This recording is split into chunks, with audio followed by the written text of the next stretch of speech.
અને અત્યારે આપણે પહોંચી ગયા છીએ ભીમનાથ મહાદેવ, કારણ કે ભીમનાથ મહાદેવ આવેલું છે આપણે ધંધુકાથી અમદાવાદ હાઈવે રોડ ઉપર આવેલું છે અને ભીમનાથ ગામ છે ત્યાં જ આવેલું છે અને આ છે ભીમનાથ મહાદેવ. તો હું તમને આનો કંઈક થોડો ઘણો ઇતિહાસ બતાવું, કારણ કે આપણે તો આમ તો બીજી વખત આવ્યા પણ બહુ યાદ નથી, ઘણા વર્ષો પહેલાં આપણે આવ્યા હતા. તો આ રીતનું ભાઈ બધું જૂનું અહીંયા બાંધકામ છે, બધું જુઓ તમે, મસ્ત મેળ્યું છે જોરદાર. કારણ કે આ મિનિમમ 200-250 વર્ષ જૂની છે, કારણ કે આ જે તમને નકશી બતાવી એ રાજાશાહી વખતની બધી નકશી, રીતની બધી નકશી છે. અને આખો ગઢ જેવું બધું આગળ પહેલાં બનાવેલું છે, એ પણ બધું જૂનું જ છે આખું. અને હું તમને અંદરનો ઇતિહાસ કંઈક બતાવું અને મંદિરના પણ ભીમનાથ મહાદેવના દર્શન કરાવું. તો આ આપણે કેમ ઓલા પહેલાં ગામડાની અંદર બે સાઈડ સોરા હોય એ રીતનું સોરા અને બાપુ છે અંદર, બાપુના પણ આપણે દર્શન કરીશું. તો ઠેર સુધી વિડીયોમાં બનાવી રહીજો, મજા આવશે. કારણ કે મહાદેવ પ્રાચીન મંદિર છે અને આ કંઈક આપણે ગોપનાથ જેવો જ આનો ઇતિહાસ છે. અને આ વરખડીનું ઝાડ છે, આખું ઝાડ છે ને વરખડીનું છે જો. અને આ જગ્યા ઉપર છે આખો ઇતિહાસ એનો લખેલો છે, મંદિરમાં બધું કઈ રીતે છે અને કઈ રીતે ઓલું છે. તો અંદર જાઓ અને તમને દર્શન કરાવું. આખું પ્રાચીન મંદિર જો.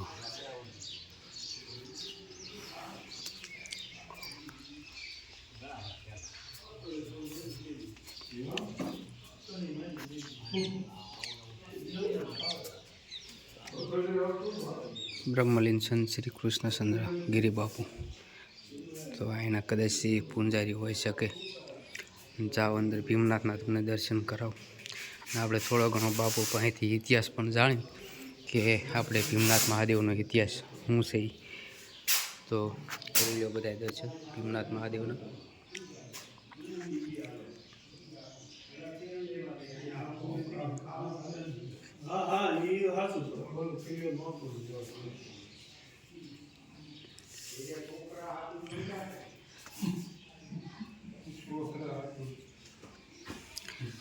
કારણ કે આ જે કાંઈ છે એ બધું પ્રાચીન જ છે, બધું બહુ જૂનું હોય એવું લાગે છે. કારણ કે ઉપર તો બધું નવું છે પણ આ નીચે જે કાંઈ છે એ બધું જૂનું હોય ને એવું લાગે. ને આપણે થોડો ઘણો બાપુ પાસેથી ઇતિહાસ પણ જાણવી કે આ ભીમનાથ મહાદેવનો ઇતિહાસ શું છે અને આ ઝાડનો ઇતિહાસ શું છે.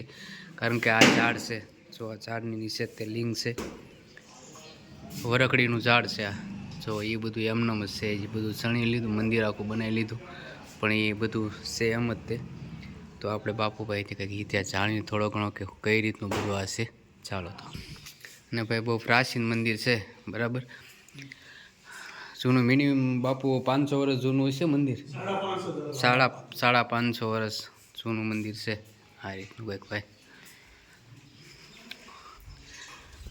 બહાર જઈએ આપણે, બહાર પણ તમને વરખડીનું ઝાડ બતાવો, ત્યાં સુધી ફેલાણેલું છે જવું.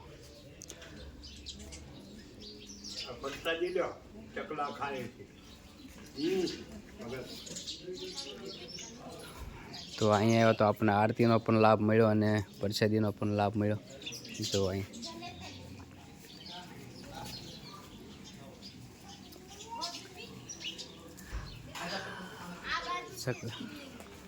અને બહુ મસ્ત મંદિર છે ભાઈ, એકદમ શાંત વાતાવરણ છે અને બધું પ્રાચીન છે, બધું જૂનું જૂનું જોવો તમે.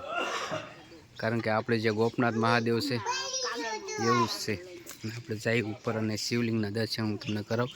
અંદર તો ભીમનાથના મેં તમને દર્શન કરાવ્યા, પણ અહીંયા કંઈક અલગ બનાવેલું છે, કારણ કે આ બધી શિવલિંગ જ છે જો.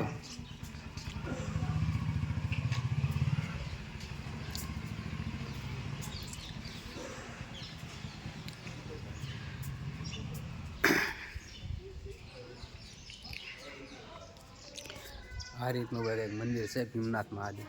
તો આપણે કેમ ગોપનાથ સાઈડમાં મંદિરની સાઈડમાં બધું મેળીને એવું હતું, એ બધું એવું બધું અહીંયા જ છે. એ રીતનું છે બધું.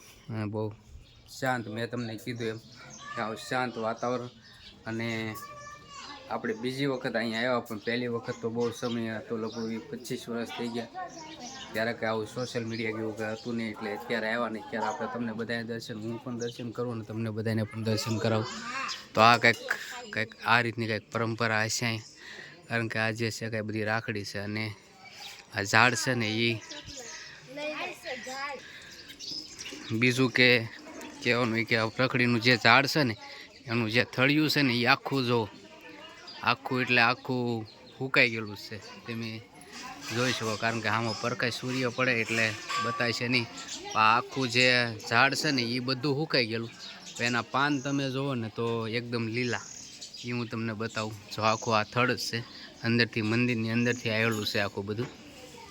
તો એ આખું આમ સુકાઈ ગયેલું હોય ને એવું લાગે, પણ પાન એના જે ડાળ જુઓ ને તો ડાળ આખી લીલી લાગે.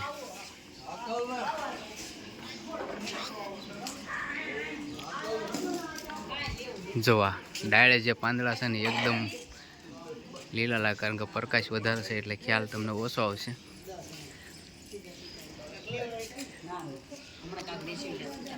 આ રીતનો કંઈક મંદિરનો પણ અહીં ઇતિહાસ લખેલો છે. આજથી 550 વર્ષ પહેલાં રાજસ્થાન તરફથી 10 નામ સુગોસ્વામી મહંત તેમના જમાત સાથે યાત્રા, કારણ કે આ જે આપણે ગોપનાથનો જે છે એ રીતનું જ અહીંયા કંઈક ગૌ માતાનું છે અને બધું જૂનું છે. જો કારણ કે આ જોતા જેવું લાગે છે કે ભાઈ મિનિમમ 500 વર્ષ જૂનું હોઈ શકે ખરું.